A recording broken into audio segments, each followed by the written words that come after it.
Welcome to the Modern Homesteading Podcast. We have allowed ourselves to become so disconnected and ignorant about something that is as intimate as the food that we eat. Be prepared to grow your own for victory. God said, I need somebody strong enough to clear trees and heave bales, yet gentle enough to yean lambs and wean pigs and tend the pink-foamed pullets who will stop his mower for an hour to splint the broken leg of a meadowlark. So God made a farmer. Hello and welcome to the Modern Homesteading Podcast. I'm your host, Harold Thornborough, and I'm glad you're joining me today. Today I want to talk about tools. I posted a picture the other day of a tool I was using in the garden, and a lot of people hadn't heard of it, and there seemed to be a lot of interest in it. And I thought, well, maybe there's some other tools people just don't have that make gardening easier. So I thought today we just talk about 21 of those tools that do make gardening easier, that will come in really handy on your homestead. Some of these are just basic tools you should probably have. Most of them I would say you don't absolutely have to homestead or garden or make a permaculture garden, but they make it easier. And of course, power tools even make it easier, but the hand tools are much cheaper and much more friendly on the wallet if you're looking for something a little bit less expensive. So I have all these hand tools, and I find them extremely helpful. Some of them I use way more than others. But again, all pretty helpful. And no matter what you do in life, the proper tools can make a huge difference. And when you have those tools on hand before you need them, it can save you a lot of time and frustration, for sure. So, as Benjamin Franklin once said, the best investment is in the tools of one's own trade. And I couldn't agree with that more. If you're going to be doing a lot of gardening, you're going to be making a lifestyle of homesteading, perhaps pursuing permaculture, having these tools on hand is definitely going to be a bonus for you and make things a lot easier. And the first one I want to mention is actually the one I mentioned in the picture I shared the other day. It's called a Hori a weeding and digging knife. Now, a lot of people haven't heard of a Hori knife. They're pretty common. I mean, a lot of gardeners use them. I think it originated in Japan. It's a really handy knife. And I really never knew what I was missing until I first used a Hori knife in my garden. It's just a great tool. It's easy, to use for, harvesting your vegetables. It's really good for weeding, and it's even good for planting. It's got it kind of has a little bit of a curve to it, like a trowel to use in your garden. So you can use it like that. And it's got the measurements on it. So if you're looking to dig a hole so deep or whatever, it has the measurements on it. You kind of push it down so far, wiggle it. So it's good for that. Say you want it for seeding. It's got a serrated edge on one side of it. Cause I find it really good if I'm like just, cutting back some stalks of something or, something light, in the garden, like squash stalks or something. I plant my squash around my tomatoes, and you can usually break those off, but sometimes when you do, you kind of jerk the plant, or sometimes you tear off some more that you want to tear off. You take a serrated blade, just bump it, and it just saws that right off. You can get those big leaves out of your way, so they're not shading out your tomatoes or whatever. I just find it so useful for things like that. Of course, weeding is great. You can get under the weed, just slice it straight out under the ground, under the weed, pop the weed up, pops it right out. It's great for, harvesting root vegetables, really getting under them, popping them up. Because sometimes when you're going to pull them up, most of them will pull up pretty easy, but some of your deeper root vegetables don't pull up quite as easy. You can get that knife. The one I have is 12 inches long, so you can really slide it under there and give it a good pop and get those things up. So I just find it super helpful. I often have it with me when I'm in the garden. So it's just a really, really handy tool. So, that's the first one I'll mention. A second one is one I don't use, but maybe a couple times a year. But when I do, I find it really, really helpful. And that's a broad fork. It's like a big pitchfork, but you stand on it. It's got two handles, and you push it right down on the ground. And, then you just lean back on the handles and you pop the ground up, and it aerates the ground really well. If you're doing like no-till, it's really great. If you got an area you just need to loosen the soil a bit, aerate the soil, super great. again, it's not your typical pitchfork. It's just used to loosen and aerate the soil. And what I like about it is it minimally disturbs the soil food web. So you're not turning the soil. You're not really breaking it up, but you're aerating it. You're leaving that soil food web intact mostly. You're not messing too much with your earthworms, to keep everything intact, but yet aerate and disturb that soil a little bit. And I think it just does a lot to keep your soil healthy, but yet usable. That's the key. I mean, if it starts getting compact, it's very hard to work with. That's why people use a rototiller. But a broad fork can do it and do a lot less damage to your soil. The next tool I'll mention are loppers. Loppers are what you use to cut tree limbs. They're the long-handled loppers. Now, I have a set that has these extended handles.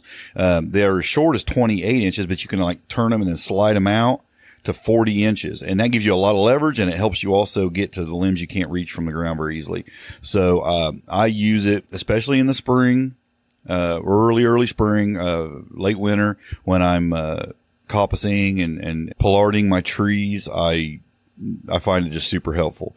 Just get that pruning job done early spring, get ready for the year. And I do use it throughout the year. I start getting a limb that's hanging down in my way or whatever, I go grab the loppers and we get rid of that thing. So loppers are very, very handy to have. And in the same note, but smaller, pruners. It's another tool. It's probably the most used tool on my property. That and the hori-hori knife are often with me when I'm in the garden, walking around the food forest or whatever. You got to have a really good set of pruners. And I like a good set. You can buy a really cheap set, and that's fine. You're just going to buy more of them. You're going to break the blades. I've literally snapped the blades right off of those things. I like the ergonomic handles of the little bit more expensive ones and stuff. They're just a little bit better. They hold up a little bit better. And they're just always a tool that I have. Now, I have several pair of those. If I don't have them on me, I have them close to where I'm working. I keep them kind of around. I have a pair in the greenhouse. I have a pair over by my barn, by where the garden's at. I have a pair on a table over beside my house, and where I have my pear trees and stuff. I have 3 or 4. I think I have 4 sets just kind of floating around the garden, and I kind of keep them in areas where I have some other tools. And if I don't have a set with me, I have a set close. So they're really handy to have. Now I mentioned the hori-hori knife, and if you have one of those, you may not need this tool, but this one is a one-purpose tool, and that's a hand trowel. It's just great for planting, digging in a small garden, especially raised beds. The hand trowel is really handy. A hori-hori knife can replace that. So it's not necessary to have a hand trowel if you have a hori-hori knife, but nothing wrong with having them. I have both. I mean, I probably have a couple hand trowels floating around, and they're just handy. It's just, if you're putting in your seedlings, or you're digging up some weeds or whatever, they're handy to have. You kind of need one. And they're a lot cheaper than a hori-hori. I mean, you're half the price or less than a hori-hori knife. So if you're just looking to save money, you don't want the hori-hori knife, get you a hand trowel. Now, you can get you a brush clearing sickle. Now, these are really handy. These are basically a knife that's got a curve to it. You've probably seen a sickle before. And this one's a one-handed sickle. They got the big ones. We'll talk about that in a minute. But this one is just great for, if you're working in a small area where you just have some tall weeds you want to chop. What I find it really good for is if you do cover cropping on small garden beds. If you're doing cover cropping for raised beds, or you say you have in-ground beds that are just smaller, say a 4x8 in-ground bed or whatever. I do that. I like to do 4x8 in-ground beds in my larger garden. And I do that so I can have paths all around everything. And I just make paths between them and at the centers. And that way you could do long rows, but if you're doing smaller beds in the ground, these are great if you're doing cover crops. You can just go through, you can just slice your cover crops off at the ground, lay them down before they go to seed, and let them do the thing they're going to do. So I find it really helpful for that. It's kind of like a machete kind of, but it's got the curve to it. So they're kind of pull as you're coming in and bring those in.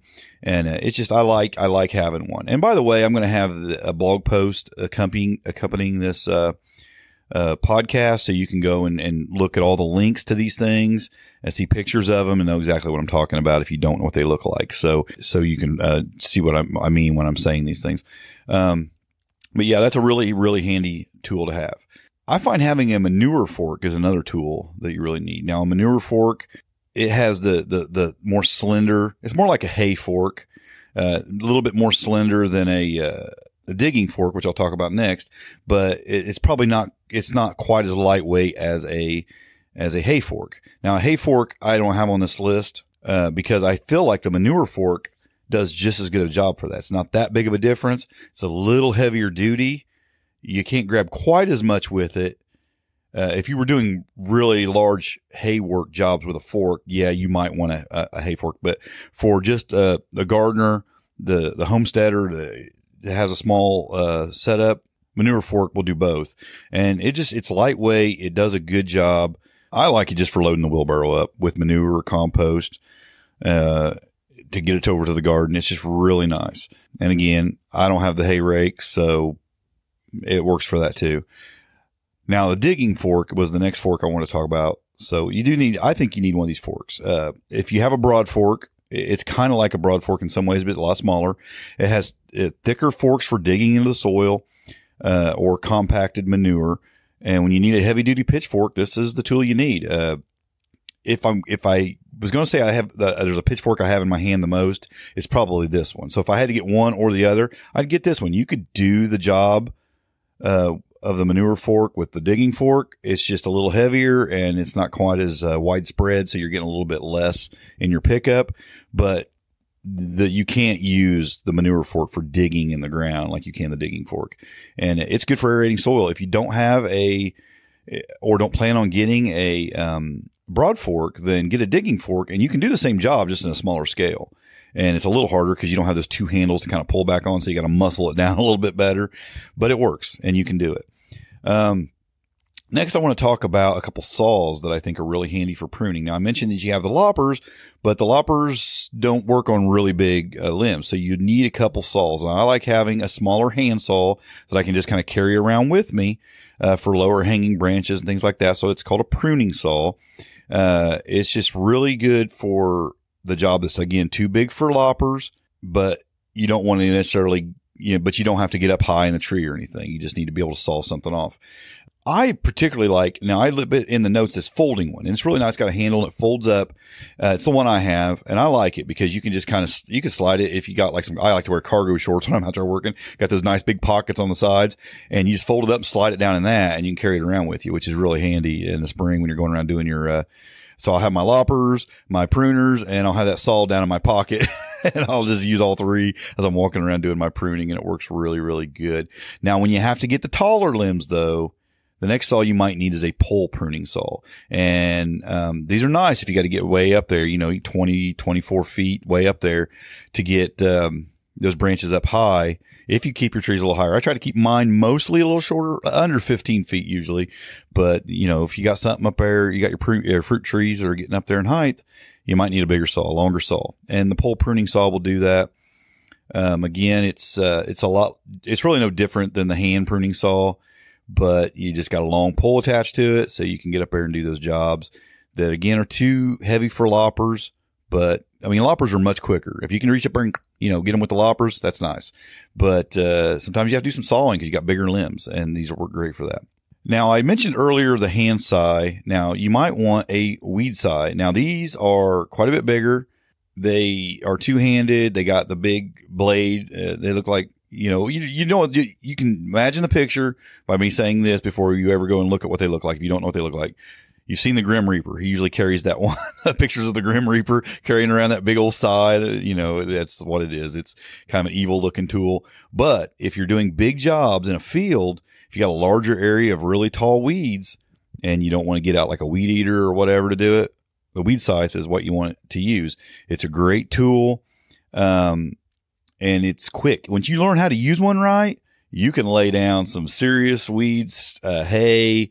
This is what, before we ever had, power tools, this is what people use to clear, their plants, the cover crops, the wheat, whatever, tall plants that were growing like that. This is what you did. You walked through a field and you swung this thing back and forth, and you laid them weeds down. And again, this is a tool that I do have one. It's more of a novelty. It just handed down to me. But it's not something I use very often. I don't have tall weeds like that. I use the hand scythe for the, small beds. it's not a tool unless you're growing a large area of cover crops or wheat or something like that you want to take down. Then it's a great hand tool to have. So I'm going to put this on the list of one you don't really have to have unless you have to have it. You'll know what I mean by that. If you got quite a bit of land and you're planting quite a bit of cover crop, this will make the job much easier. So, there's that. Now you need a wheelbarrow. A wheelbarrow is another tool you have to have. Now you can get a single wheeled wheelbarrow, and those are great. I have one, but if you start getting a little older like I am and you got a little more back issues and things like that, you might want a 2-wheel wheelbarrow. They don't tip over as easy. If you're not as strong of a person but you want a wheelbarrow, a 2-wheel wheelbarrow is much better. I mean, it's just easier to walk around your yard without it tipping. I'm still pretty good with a single wheel wheelbarrow, but no doubt about it, the 2-wheeled wheelbarrow is a improvement in the design that makes it a lot easier to wheel heavy loads around. Cause if you've ever put a really heavy load in a wheelbarrow, a single wheeled wheelbarrow, you will know that the keeping it from like tipping over to the side is difficult if you're not really strong.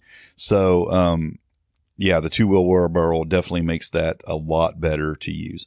Another, thing that makes getting things around the garden a lot easier is a garden cart.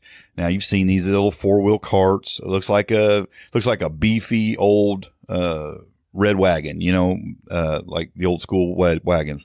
But it's beefier. It'll hold a lot more weight. They got the bigger garden tires on them, and juggernaut carts are pretty common as a brand. I think that a lot of people have, and they're really heavy duty built and just great if you're going to pull stuff around your garden. You got nice paths that you use to get to your garden areas and stuff. Then getting these garden carts is really, really handy. You can move a lot of stuff around your property, tools, plants, soil. Like me, if I'm planting trees and things, man, you could put a few trees in this thing, a pot of trees in it or plants or whatever, and just pull them around your garden, plop them where you want them, have all your tools with you. They're really handy. It's just a nice tool to have. Now, this might be one you may or may not want also that I'm going to mention next, and that is a reel lawnmower. Now, this is the ones you push that aren't power. It's a mechanical lawnmower. This is the old school lawnmowers, right? Now, why do I mention that if you have a lawnmower or whatever? Well, in a permaculture design, like what I do, some of my paths are grass or clover, actually. I put clover paths in a couple areas, and I made them, just wide enough to get a lawnmower through if I want. But I find the real lawnmower is real handy. I can just roll through there. It seems to cut the grass in a more delicate way, but nice. They spin, and you don't have to break out the lawnmower. And with gas prices, who wants to, the less gas we use, the better, right? They're great and they'll last. If you take care of them, keep things oiled up where oil needs to go and keep your blade sharp, they'll last you forever. And you can just really quickly run them down your clover paths or whatever. You could mow your whole yard with it if you wanted to. I've done that. It's not pleasant. I will admit it's a lot of work. It's on a hot day. You don't want to do that. It's hot. But they're great for just buzzing through a path or whatever and just quickly cleaning off an area. If you want to just, do small areas, they're really, really great. So I like it for that. It's something you may or may not want to mess with. I find them handy, and it's a hand tool that I use. So, and they're about the same price as a power lawnmower, as a gas operated lawnmower. They really are. But they work great. I like them. And the path is usually a little bit smaller on them. So if you got a smaller path, like the one I have, I think is 14 inches wide, which is great. It's perfect. Because, I got smaller paths, so I can just buzz right down through there. Lawnmower will fit through there barely on mine, but I'm bumping my borders and stuff. Like I got some wood and rock and stuff like that on the borders, and I'm knocking them loose sometimes and popping them up with the wheels. And this I can just buzz right down the middle and keep it pretty clean. Another tool you really ought to have is a garden rake. These are the heavy duty tine rakes, for using in your garden. I find them great if I'm spreading out like soil amendments on my garden, or man, you can even loosen your soil with them. Like in the early spring before you plant, you can just go through there and just rake your soil and kind of loosen up your soil. I've used them for that, but really good. I mostly use it when I'm just spreading out my soil amendments and stuff. I'm going to dump some compost on there, and I use that rake to kind of move it around the garden, dig it in a little bit, kind of pop it in there a little bit and work it into the soil, and it does a great job. So I think it's just one of them tools probably every homesteader ought to have is a good garden rake. And I also think you need a yard rake. Yard rake is just like a leaf rake, for raking leaves and grass and things like that up. If you're going to gather up your cut grass or your leaves for your compost bin, you need one. It's just going to make your job a lot easier. I like to just rake everything up in piles. Now I like these ones, and they're made a little cheaper, honestly. I mean, they're probably not, the ones I have I like them. And here's the reason I like them. Because they have the adjustable head on them. What I mean, they flare out more, or you can like pop this little thing up and pull them in. And actually, I said they're not a real heavy duty rake when they're made like that, but I can bring it in tighter. Say if I'm raking up some heavier sticks or something, I can bring it in a little tighter, makes it a little bit more sturdy, or I can like flare it way out if I'm just raking leaves or grass or whatever and get a bigger area. So I like that adjustable, head on that rake, which is nice. Not necessarily any garden rake or any yard rake rather will work for whatever. But I like that adjustableness in the one I have. It's really nice. Now I want to mention some shovels. 4 shovels I have that I think are really handy to have. Now the first one's probably the least necessary one, and that's a scoop shovel. Now this has got the big old shovel head on it. If you want to move things in bulk that aren't too heavy, that you can get in under real nice, like a really light, fluffy compost or something like that, then a scoop shovel is really nice. I use mine a lot for that. It works really good. If you're going to shovel grain, for animals, works great for that. If you need to move a lot of grain, if you're picking up and filling, like if you got cows or pigs or something, a scoop shovel is really nice to have. You can pick a lot of it up at once with the scoop shovel, and it'll work into it really easy. Again, what you're shoveling has to be kind of light, airy, so you can get into it real easy. But there's really no substitute when you need a scoop shovel for a scoop shovel for moving a lot of things in bulk. Shovel I think you have to have is a round point shovel, just a round point digging shovel. When you got to dig dirt, this is the shovel you need. The point will help you cut into hard soil. And it will save you a lot of frustration if you're using the wrong tool for the job. You need that point. You need something to stand on. You need something with some leverage, heavy duty. I like a round point shovel. You gotta have it. I do a lot of, digging around here and in the hard soil, and most of my soil ain't too hard, but this will get into anything I have for sure. I like having a square shovel. Now, this is a shovel I use a lot. It's kind of like the intermediate work. When where the soil's a little too heavy, or what you're shoveling into is a little too heavy, or a little bit too, not aerated enough where you can't get into it good. A square shovel is nice because it'll pick up a little bit more than a round point shovel, of course. And it's heavier duty, and it's lighter weight. It's heavier duty than a scoop shovel. Doesn't pick up as much as a scoop shovel, but again, it's that middle ground.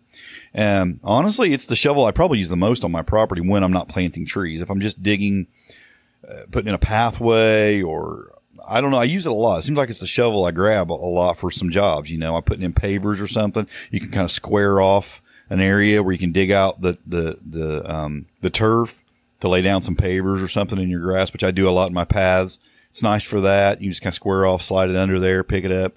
I don't know. It's a shovel I use a lot. I can't even really tell you all the things I use for it. It's just a lot of landscaping type work. It's perfect for that.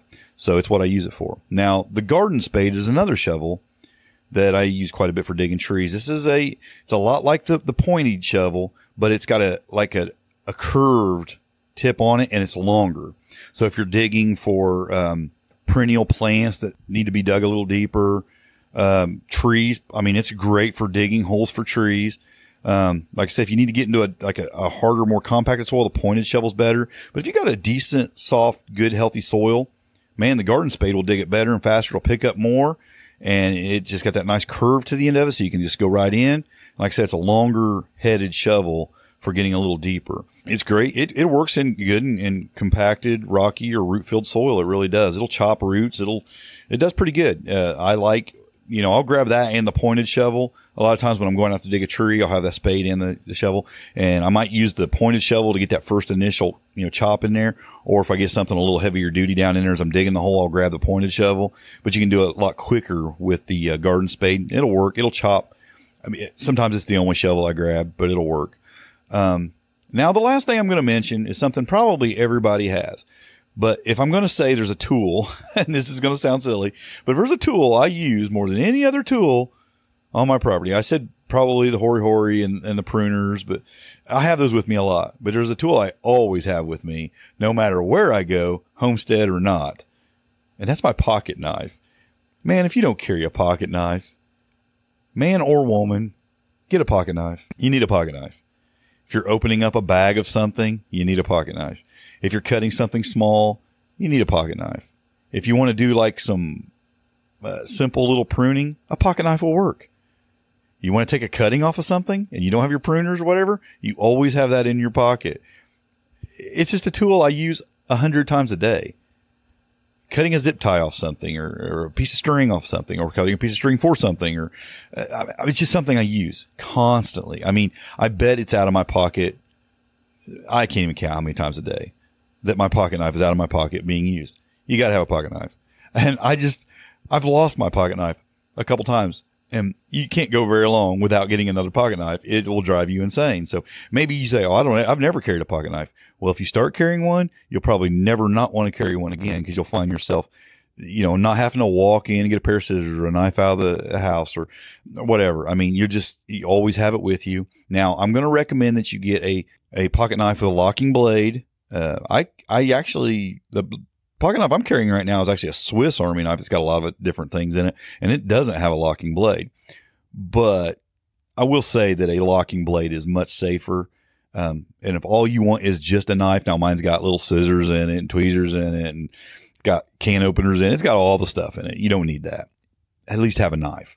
And if you're going to get just a knife, get a locking blade knife, because they're just a lot safer. You're not going to cut yourself as easily with a locking blade knife as you would as a closed blade, especially if you just don't know how to use one exactly right. So a nice locking blade pocket knife, got to have it. Now, that's the last tool I'm going to mention, because it's probably the tool I think everybody should be carrying all the time, whether you're a gardener or not. It's just something I use it at work. I use it just out and about when I'm doing something or need to open up something or whatever. It's just, my wife is constantly asking me for, hey, can I see your knife? Well, she needs a knife.